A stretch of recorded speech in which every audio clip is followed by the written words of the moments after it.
Le seul acte que si tu accomplis, ton jeûne est annulé et tu devras faire al-kafara, l'expiation, c'est les rapports sexuels en plein jour pour un couple marié. Les rapports sexuels sont interdits dans la journée du mois de Ramadan. C'est-à-dire, dès lors que vous avez déjà pris votre jeûne, le mari et sa femme ne doivent pas avoir des rapports sexuels en journée, jusqu'au moment où ils vont rompre leur jeûne.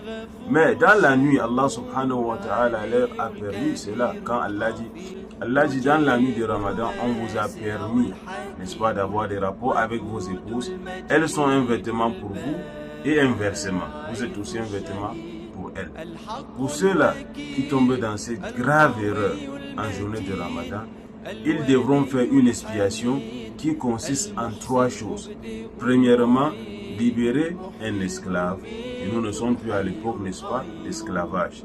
Deuxièmement, s'ils ne le peuvent pas, alors ils devront nourrir 60 pauvres.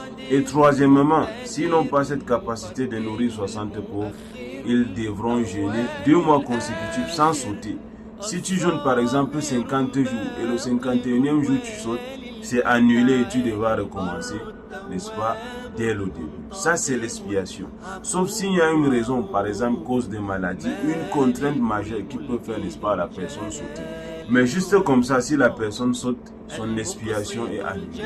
Une précision très importante. Si la femme n'était pas consentante et que son mari l'a contraint, alors elle ne devra pas faire l'expiation. Elle va juste rembourser le jour, n'est-ce pas, qu'ils ont commis cet acte-là. Mais si elle était consentante, elle était d'accord, elle a approuvé, alors l'expiation concerne et elle et son mari.